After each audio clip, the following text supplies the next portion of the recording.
जय हिंद दोस्तों। तो लास्ट वीडियो जो हमने बनाया वो दोबारा से मैंने उसको पोस्ट किया, प्रोविंशियल डायनेस्टीज़ वाला। अम, ये वीडियो हम स्टार्ट करेंगे विद भक्ति एंड सूफी मूवमेंट्स। तो भक्ति और सूफी मूवमेंट के बारे में अम, कुछ डिस्कस कर लेते हैं। लेट्स से ये थोड़ा सा बड़ा चैप्टर है, देखते हैं अगर एक वीडियो में कंप्लीट होता है तो एक में, अदरवाइज दो वीडियोज़ में इसको हम करेंगे। तो स्टार्ट करते हैं भक्ति और सूफी मूवमेंट के बारे में। So the first question here is in भक्ति मूवमेंट इज़ कि इसको स्टार्ट किसने किया था। तो इसको स्टार्ट किया था अलवर सेंट्स ने। ठीक है, अलवर और नयनार दो तरीके के उस टाइम पे संत हुआ करते थे, तो या नाम दिया गया था उनको। तो अलवार जो सेंट्स थे वो वैष्णविज्म को मानते थे। ठीक है। और जो नयनार्स होते थे वो शिव को मानते थे। तो भक्ति मूवमेंट एक हिंदू रिलीजियस मूवमेंट है in which the main spiritual practice is loving devotion among the Shiva Nayanars and Vaishnava Alvars. So bhakti movement originate कहाँ हुआ था? एंशियंट द्रविड़ रीजन में हुआ था, फिर ये नॉर्थ में फैला, बाद में जो लेट मिडिवल एजेस थे तब वो नॉर्थ में फैला। And when north India was under the Islamic rule, तो उस टाइम पे वो नॉर्थ में फैला। And it was started in 8th century by Shankaracharya. तो ये जो भक्ति मूवमेंट की जो एक तरीके से स्टार्टिंग बोली जाती है हिस्ट्री में, वो बोली जाती है 8वीं शताब्दी से। ऑल दो फेमस बाद में होता है वो, सबसे ज़्यादा जब ये मिडिवल पीरियड में ही फेमस होता है, बट जो स्टार्टिंग है इसकी वो है 8th सेंचुरी में, जो कि की गई थी शंकराचार्य जी के द्वारा। Next is Shankara's philosophy is called as. तो ये है नॉन डुअलिज्म की philosophy. Shankara's philosophy is known as radical non dualism और अद्वैत वेदांत। ठीक है, अद्वैत मतलब कि कोई दूसरा नहीं है। And it was first outlined around 8th century CE, common era. ठीक है। तो जो संस्कार फिलॉसफी है वो एक रेडिकल नॉन डुअलिज्म की फिलॉसफी है। Bhakti culture reborn in India during.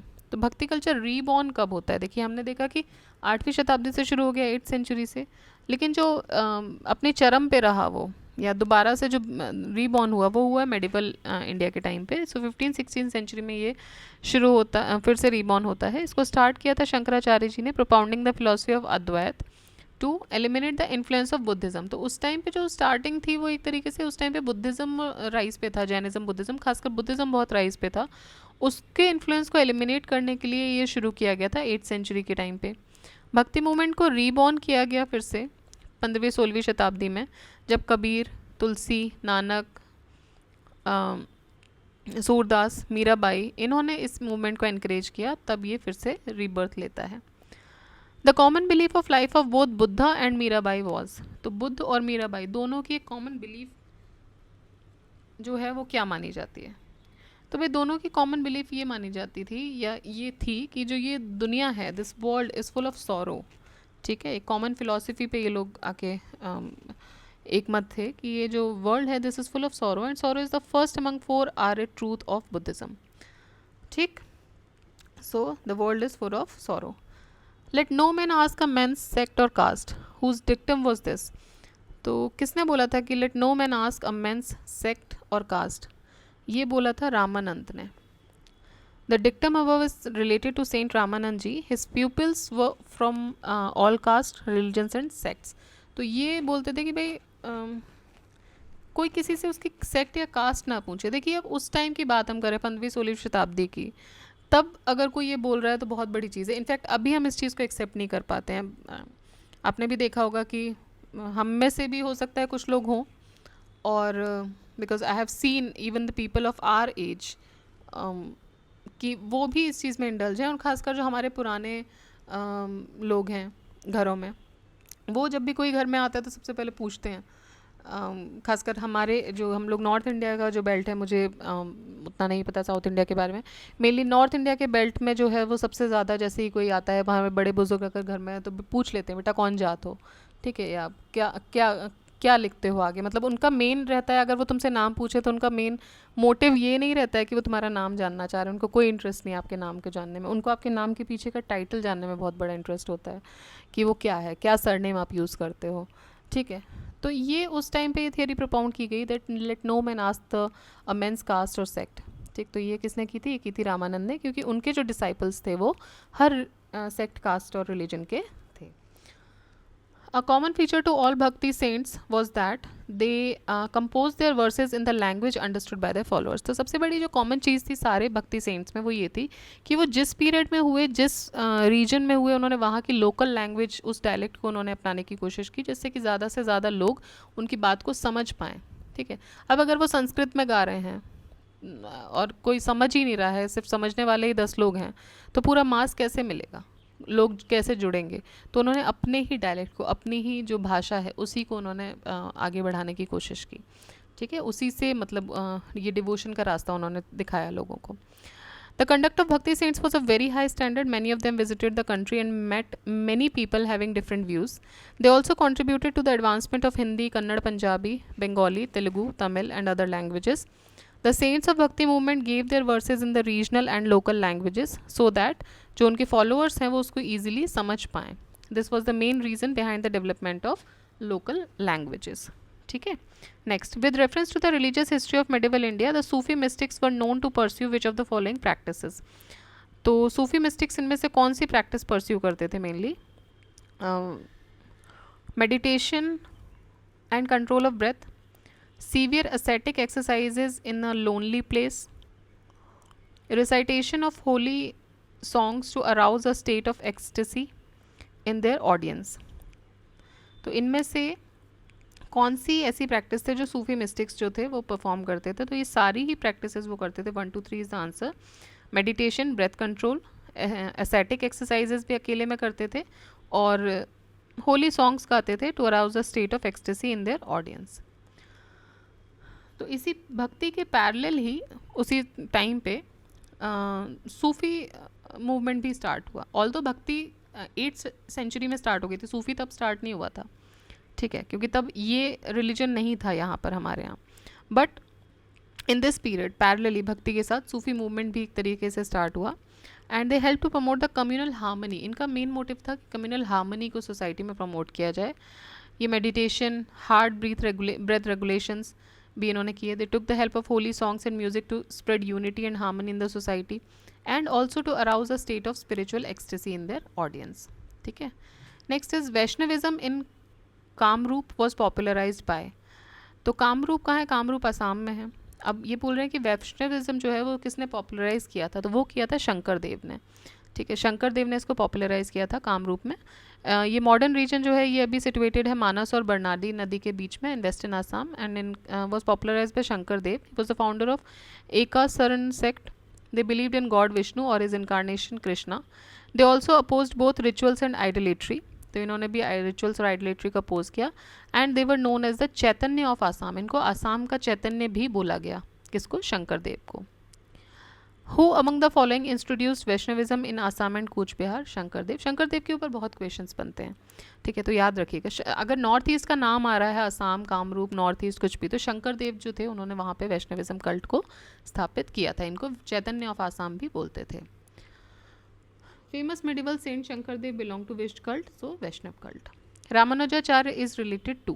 तो रामानुजाचार्य की क्या फिलॉसफी थी? इनकी थी विशिष्ट अद्वैत. अद्वैत मतलब नॉन डुअलिज्म. ये स्पेसिफिक विशिष्ट अद्वैत की बात कर रहे हैं.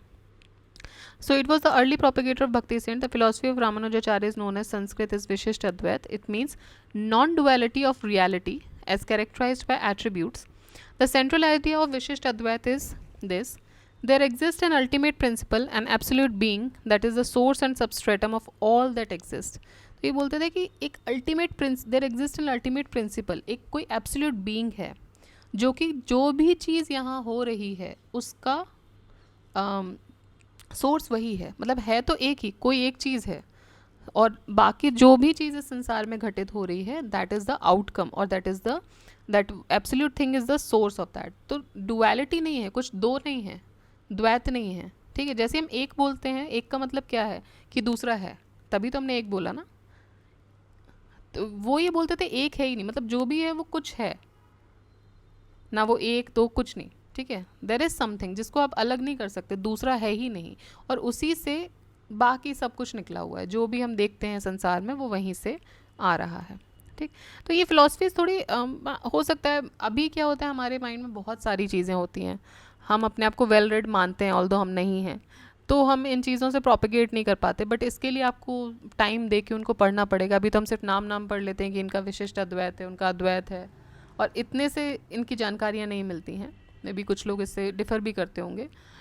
तो दिस इज़ अ फिलॉसफी। तो जो रामानुजाचार्य मानते थे वो विशिष्ट अद्वैत मानते थे, और शंकराचार्य हमने देखा था वो अद्वैत की फिलॉसफी मानते थे, डुअलिज्म। नेक्स्ट इज शुद्ध अद्वैतवाद। शुद्ध अद्वैतवाद किसने बोला था? ये वल्लभाचार्य ने बोला था। ये भी अद्वैत है, लेकिन अब ये शुद्ध पे आ गए, इनका भी कुछ डिफरेंट फिलॉसफी होगी कि ये बोल रहे हैं कि प्योरली नॉन डुअल है।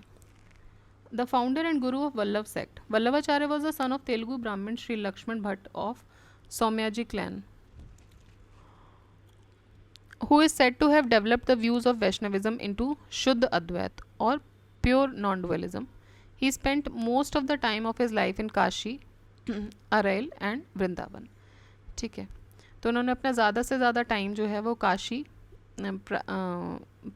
प्रयाग और वृंदावन में निकाला है। So he was like, he says of purely non dualism, Shuddha Advaita में बिलीव करते थे। Where is the birthplace of Mahaprabhu Vallabhacharya? So birthplace of Mahaprabhu Vallabhacharya is Champaranya. ठीक है, बर्थ प्लेस क्या है उनकी? चंपारण्य। महाप्रभु Vallabhacharya was born in the forest named Champaranya. He was a devotional philosopher who founded the Krishna-centered Pushti sect of Vaishnavism and the philosophy of शुद्ध अद्वैत। ठीक है, तो ये कहाँ जन्म हुआ था इनका? इनका जन्म हुआ था चंपारण में, और ये एक डिवोशनल फिलोसफर थे जिन्होंने कृष्ण सेंटर्ड पुष्टि सेक्ट को, मतलब देखिए वैष्णविज्म, विष्णु जो हम मानते हैं कि विष्णु के अवतार रहे हैं, राम कृष्ण ये सब लोग, तो इन्होंने कृष्ण सेंटर्ड पुष्टि सेक्ट को आगे बढ़ाया था, या उनकी फ़िलॉसफी को मानते थे, और ये शुद्ध अद्वैत की फ़िलॉसफी को मानते थे। नेक्स्ट इज, आपको करेक्टली मैच करना है लिस्ट 1 लिस्ट 2 के साथ। तो इनमें से कौन सा करेक्टली मैच्ड है आपको ये देखना है पहले। ठीक है, तो अद्वैतवाद किसका था? शंकराचार्य का था, हमने देखा अभी। विशिष्ट अद्वैत किसका था? फिर रामानुजाचार्य का था। द्वैतवाद माधवाचार्य का था, और द्वैताद्वैत ये निम्बरकाचार्य का था। ठीक है, ये सब किसका था? अद्वैतवाद शंकराचार्य, विशिष्ट अद्वैत रामानुजाचार्य, द्वैतवाद माधवाचार्य, और द्वैताद्वैतवाद ये निम्बरकाचार्य। तो इसको आपको याद रखना है, ये कुछ चीज़ें आप याद कर लीजिए just for exam. I am not saying to go to into philosophy, वो मत चाहिए, बट इनको आप अपना कुछ चीज़ों को आप याद कर लीजिए। यहाँ से काफ़ी क्वेश्चंस बनते हैं तो गलत होने के पॉसिबिलिटीज़ रहती है, क्योंकि बहुत सिमिलर हैं ये। ठीक है, तो आप कैसे भी करके आप जो भी इनके एक्रोनिम्स बनाना चाहते हैं, कुछ भी आप बनाइए, बट इनको थोड़ा सा आप दिमाग में रखिए। और यहाँ से क्वेश्चन आपका अगर इस पेज से आएगा तो एक ना एक क्वेश्चन आपका बनेगा। Okay, next is Bijak is a composition of the teachings of saint Dadu Dayal. ठीक, तो आपको अगर पता हो कि बीजक जो है वो किसने किया था, तो इसको आप आंसर कर सकते हैं। देन द फिलॉसफी ऑफ पुष्टि मार्ग वॉज प्रोपाउंडेड बाय माधवाचार्य। अभी हमने देखा कि पुष्टि मार्ग किसने दिया था? पुष्टि मार्ग दिया था वल्लभाचार्य जी ने। ठीक है, और बीजक जो है वो कबीर का कंपोजिशन है। देखते हैं एक बार, आंसर इज नीदर 1 और 2। हाँ, बीजक is the best known compilation of Kabir and is a Holi scripture for the followers of Kabir Panthi sect. पुष्टि मार्ग एक वैष्णव सेक्ट है हिंदुज़म का, जो कि वल्लभाचार्य के द्वारा खोजा गया था 1500 AD में, and he propounded the Shuddha Advaita. Thus both the statements are incorrect, hence option D is the correct answer. ठीक है, next, who among the following was the first bhakti saint to use Hindi for the propagation of his message. तो पहले भक्ति Saint कौन थे जिन्होंने हिंदी का इस्तेमाल किया था अपने मैसेज को प्रोपिगेट करने के लिए? वो थे Ramanand ji. Ramanand was born in 1299 AD at Prayag. एक ऑर्थोडॉक्स कन्याकुब्ज ब्राह्मण, आई थिंक कान्यकुब्ज ब्राह्मण बोलते हैं, फैमिली में इनका जन्म हुआ था। इनको एजुकेशन इन्होंने प्रयाग से ही ली थी और वाराणसी से लिया। एंड स्वामी रामानंद जो थे उन्होंने अपनी स्पिरिचुअल लैंडस्केप को चेंज किया, and he propagated the worship of Ram and Sita among the masses. Raidas, Tulsidas, Kabir, Mirabai, ये उनके कुछ फॉलोअर्स थे। He used to believe in potent God, सगुण ईश्वर में बिलीव करते थे ये। ठीक है, सगुण ईश्वर और निर्गुण ईश्वर का अंतर आपको पता है,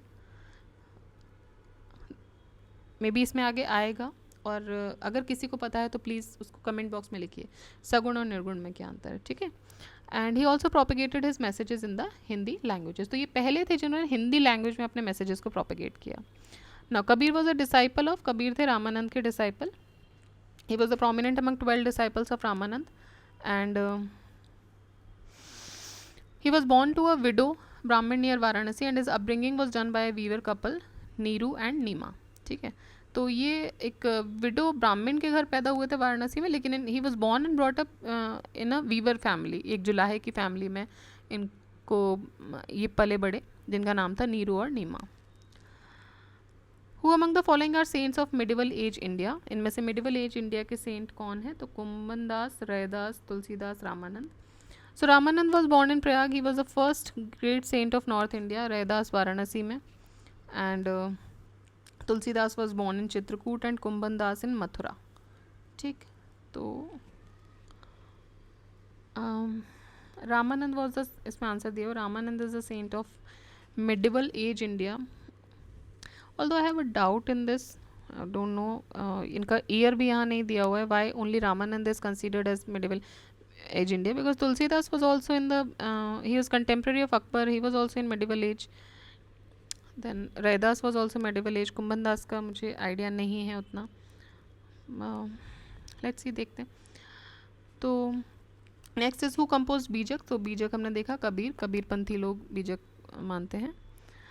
The main religious text of followers of Kabirpanthi sect is Bijak, which is composition of Kabir's couplets. A collection of dialogue between Kabir and Dharmdas is titled अमरमूल। तो कबीर और धर्मदास के बीच में जो कुछ बातें हुई, जो डायलॉग्स हुए, उसको एक बुक में लिखा गया, उसका नाम था अमरमूल।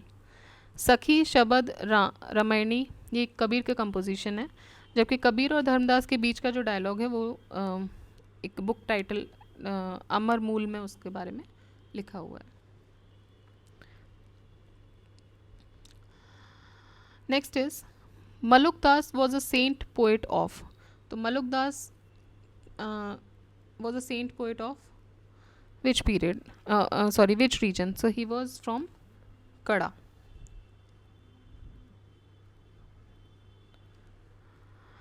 Saint Malukdas was born in the home of Lala Sundar Das Khatri in 1574 in Kada, Kaushambi.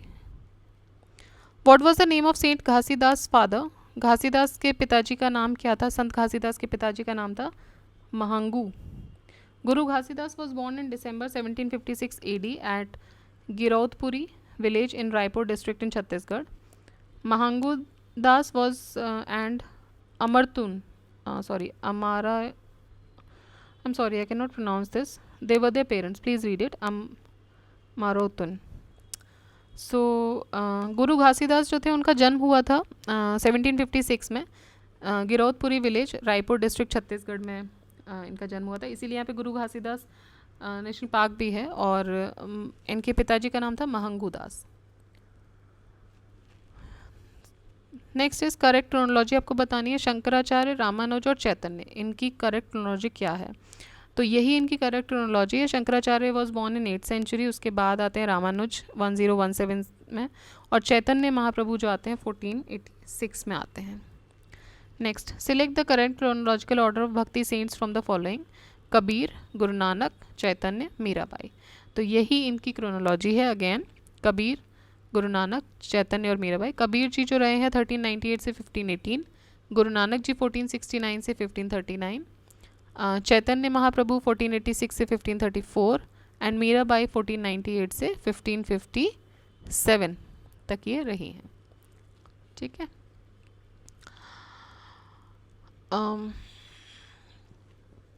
Under the following statements, saint Nimbark was contemporary of Akbar. देखिए, कंटेम्प्रेरीज की बात मैं अभी लास्ट वीडियो में या शायद इसी वीडियो में मैंने की थी कि इस तरीके से कनेक्ट करके आपको पढ़ना चाहिए, क्वेश्चन आ रहे हैं इस तरीके से। तो saint Nimbark was a contemporary of Akbar. Saint Kabir was greatly influenced by Sheikh Ahmad Sirhindi. इनमें से सही कौन सा है? तो इनमें से एक भी सही नहीं है। Nimbark was a Hindu philosopher and commentator known for propagating Vaishnava doctrine of bhed bhed अभेद, द्वैताद्वैत, duality in unity. There is a considerable disagreement regarding the dates when Nimbark lived and taught. Generally believed that he was in 11th-12th century. Sheikh Ahmad Sarhindi was born after the Saint Kabir. तो ये भी गलत हो जाता है, ठीक है। तो ये इनसे इन्फ्लुएंस नहीं थे, बिकॉज संत अहमद सरहिंदी जो थे वो कबीर के बाद में पैदा हुए थे। Next, who among the following Sikh Guru started Gurmukhi? तो गुरुमुखी स्टार्ट किया था गुरु अंगद जी ने। गुरुमुखी एक सिख स्क्रिप्ट है, मॉडिफाइड है, स्टैंडर्डाइज है, और जो सेकंड सिख गुरु थे गुरु अंगद, जिनको गुरु नानक देव अपना एक सक्सेसर बना के गए थे, उन्होंने गुरुमुखी स्टार्ट की थी। Primary scripture of Sikhism Guru Granth Sahib is written in Gurmukhi, ठीक है। How many jyotirlingas are there devoted to lord Shiva? तो 12 ज्योतिर्लिंग हैं, ऑलमोस्ट हम सब लोग ये जानते हैं।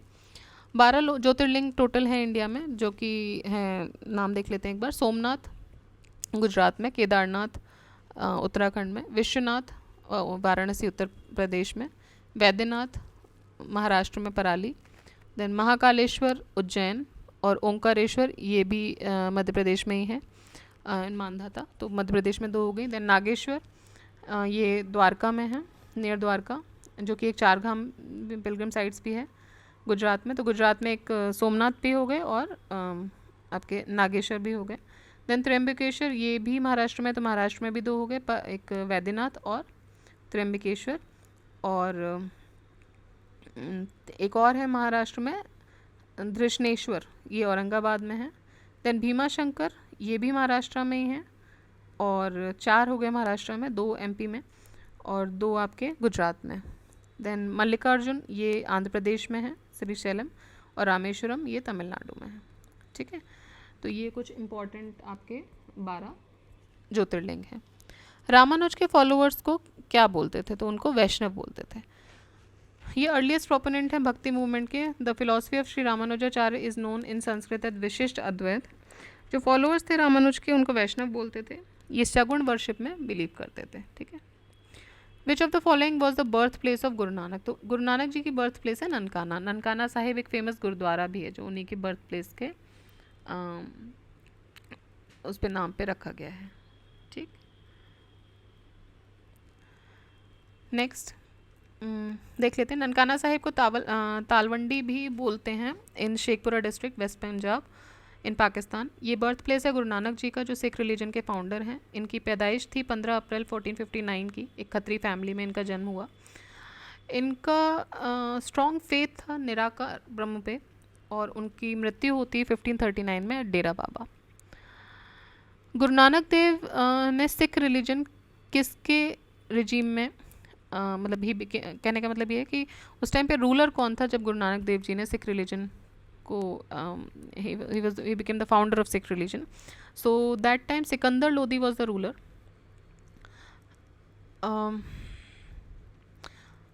कोई कमेंट बॉक्स में मेंशन कर सकता है कि सिकंदर लोधी जो है वो किस नाम से पोएम्स लिखता था, ठीक है। He used a pen name. Please mention the pen name of Sikandar Lodi in the poem, sorry in the comment box. 3 important rulers हुए थे लोधी डिनेस्टी में। बहलोल लोधी फर्स्ट रूलर था, Sikandar Lodhi, and then the final ruler Ibrahim Lodhi. ये तीनों रूलर्स ही रहे, तीनों ही इंपॉर्टेंट रहे हैं। तो किस नाम से, what was the pen name of Sikandar Lodhi? Please mention in the comment box. We already have discussed it earlier, ठीक है। तो ये जो गुरु नानक देव जी थे, ये सिकंदर लोधी के टाइम पे रहे, इनके कंटेम्प्रेरी रहे हैं। And he founded the Sikh religion during the period of Sikandar Lodhi. And he used to believe in monotheism and worshipped, forced on worshipping of Nirgun Brahma. He believed that there is only one and shapeless God. He did not believe in anthropomorphism. ठीक है. Next is God knows men's virtues and inquires not his caste. In the next world there is no caste. This was the theory of which Bhakti saint? तो ये नानक की theory थी कि जो ईश्वर है वो इंसान की वर्च्यूज़ देखता है, ना कि उसकी कास्ट देखता है। क्योंकि जब आप मृत्यु के बाद दूसरी जगह पे जा रहे हो, जो अगर कोई जगह एग्जिस्ट करती है, तो वहाँ पे कास्ट के हिसाब से डिसइंटीग्रेशन नहीं होता है, ठीक है। वहाँ आपके कर्म को देखा जाता है। तो गुरु नानक ने बोला था कि God knows the qualities of the person but does not ask about his caste because there is no caste in the other world. Guru Nanak started free community kitchen by the name of Guru Ka Langar. His followers used to take food together without any caste discrimination. ठीक है. Mirabai was contemporary of, तो Mirabai was the only daughter of Rana Ratan Singh Rathore of Merta. ये एक royal family में पैदा हुई कुड़ाकी village में, मेड़ता राजस्थान में. इनकी शादी होती है भोजराज से, जो कि सबसे बड़े बेटे थे राणा सांगा के, उदयपुर के. बट किंग भोजराज कुछ ही समय बाद इनकी हो जाती है मृत्यु. After the death of her husband, Mirabai spent her whole life worshipping Lord Krishna. She was contemporary of Tulsidas, Guru Nanak, Chaitanya Mahaprabhu, but Ramakrishna Paramhans was not contemporary of her. तो question मे भी हो सकता है कि उल्टा गलती से पूछ लिया गया, वॉज नॉट कंटेम्प्रेरी पूछना चाह रहे हो, क्योंकि नॉट कंटेम्प्रेरी का आंसर तो ये हो गया. लेकिन ये तीनों के कंटेम्प्रेरी वो थी, बिकॉज ये भक्ति पीरियड की बात हो रही है. रामकृष्ण बाद में हुए हैं ड्यूरिंग द मॉडर्न इंडिया. ठीक है. The name of husband of famous devotee poet Mira was Bhojraj, Rajkumar Bhojraj. ठीक है. He was the son of Rana Sanga. Who wrote Raag Govind. Raag Govind Mirabai ने लिखी है. Which of the following pairs is not correctly matched. तो रसखान ने रसिक प्रिय लिखी है, ये सही मैच नहीं है. बाकी ध्रुवदास ने भगत नामवली, नबदास ने भक्तमल, उस्मान ने चित्रावली लिखी है. बट रसखान जो है वो Acharya Keshav Das, it is a famous work of Acharya Keshav Das. ठीक है. इसके अलावा जो बाकी आचार्य केशव दास के जो इम्पोर्टेंट राइटिंग्स हैं वो है रामचंद्र का और Kavipriya. Arrange the following saints in the chronological order. तो इनके क्रोनोलॉजिकल ऑर्डर में आपको इनको बताना है. तो देखिए सबसे पहले आएंगे इसमें नामदेव, उसके बाद 2143 इज द आंसर. उसके बाद आएंगे कबीर, उसके बाद आएंगे नानक, और उसके बाद फाइनली आएंगी मीराबाई. ठीक है. तो Namdev, then Kabir, then Nanak and Mirabai. Namdev 1270 से 1350 तक रहे हैं. देन कबीर रहे हैं 1398 से 1518 तक. गुरु नानक का जन्म हुआ था 1469 में, 1539 तक ये रहे हैं. और Kabir was a long lived person actually. And then Mirabai was from 1498 to 1557. She was one of the short-lived person among them. Which of the following leaders of Bhakti movement was influenced by Islam? तो इनमें से इस्लाम से influenced कौन थे? तो ये थे Namdev. Namdev played an important role in popularising the bhakti movement in Maharashtra. इनका जन्म हुआ था 1270 में पंढारपुर में. और ज्ञानेश्वर इनके टीचर का नाम था. एंड वरकारी सेक्ट को बिलोंग करते थे. विशोभा खेचकर के डिसाइपल थे, who gave him the education of mystic life and introduced him to an omnipresent form of God. Namdev influence थे by Islam among the saints of bhakti movement. Then he opposed idolatry, fast pilgrimage and harsh physical practices. He said one stone is lovingly decorated while another stone is walked upon. If one is a god, then the other must also be god. तो बोलते थे कि एक को तो बहुत आपने अच्छे से डेकोरेट करके रख दिया, सजा के उस पर आप फूल चढ़ा रहे हो, तिलक कर रहे हो, और बाकी दूसरा ज़मीन पे पड़ा हुआ है. तो अगर एक वो पत्थर भगवान हो सकता है तो वो दूसरा भी भगवान ही होगा. तो उन्होंने आइडोलेट्री वगैरह को अपोज किया था. इस तरह का कोई आइडल नहीं, उन्होंने निर्गुण भक्ति में बिलीव करते थे वो. एंड कोई भी हार्श फिजिकल प्रैक्टिसेस वगैरह उन्होंने नहीं फॉलो किए थे. Next, consider the following bhakti saints. Dadu Dayal, Guru Nanak, Tyagaraj. Who among the following was or were preaching when the Lodi dynasty fell and Babur took over. तो इनमें से कौन उस टाइम पे थे? तो देखिए सिर्फ गुरु नानक जी थे. दादू दयाल जो थे वो 1544 से 1603 तक रहे. तो ये डायनेस्टी तो पहले ही गिर चुकी थी, लोधी डायनेस्टी. गुरु नानक जी 1469 से 1539 तक रहे. तो इनके पीरियड में हुआ, क्योंकि 1526 में बाबर आया था. और त्यागराज जो थे वो भक्ति सेंट डिवोटी थे.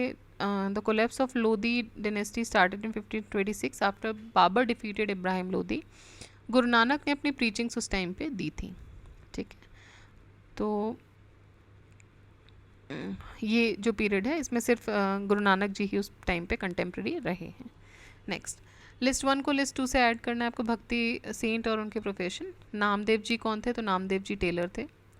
कबीर को हमने देखा कि नीमा एंड नीरू के घर में उनका बड़े हुए वीवर थे वो। रविदास जी ये कॉबलर थे। देन सेन ये बार्बर थे। तो ये सब भक्ति सेंट थे, संत थे। ठीक है, इसका मतलब कास्टिज्म का या उनके प्रोफेशन का कोई उनसे ईश्वर से कोई लेना देना नहीं है। These have been the prominent saints of bhakti period that time. Okay, so ये इनकी प्रोफेशन है। ये भी दर्शाता है कि इस चीज़ के बेसिस पे हमें किसी को अलग नहीं करना है। Next is Chaitanya Mahaprabhu is related to which sect. Chaitanya Mahaprabhu जो हैं वो रिलेटेड हैं विद कौन से सेक्ट से? तो वो वैष्णव सेक्ट से रिलेटेड है। ठीक, तो ये हो गए आपके Chaitanya Mahaprabhu ji. He was born in Nadia district of West Bengal, एक ब्राह्मण फैमिली में जन्म होता है उनका। एंड जगन्नाथ मिश्र एंड सची देवी उनके पेरेंट्स थे। इनका चाइल्डहुड नाम निमाई था। चैतन्य एक फॉलोअर थे कृष्णा के और उन्होंने he preach the devotion. He also lived in the Vrindavan for many days. तो ये वृंदावन में भी बहुत समय तक ये रहे थे। ठीक है, तो यहाँ तक हमने 40 क्वेश्चंस कंप्लीट कर लिए हैं। I think here are 80 questions around. Okay, here are around 88 questions. ठीक है, तो हम बाकी क्वेश्चंस जो है हम दूसरे वीडियो में कंटिन्यू करेंगे, क्योंकि फिर बहुत लंबा वीडियो ये चला जाएगा। तो 40 क्वेश्चंस हमने इसमें कर लिए हैं एंड एवरेज 40 क्वेश्चंस ही हम वहाँ पर कर लेंगे। और उसके बाद हमारा भक्ति और जो भक्ति मूवमेंट और सूफी मूवमेंट है उसका फेज़ हमारा कंप्लीट हो जाएगा। ठीक है, तो आप तब तक इसको रिवाइज़ करते रहिए, पढ़ते रहिए एंड बाकी कोई आपको कुछ और इम्प्रूवमेंट्स चाहिए तो उसके बारे में भी आप बताइएगा। So keep revising. जय हिंद।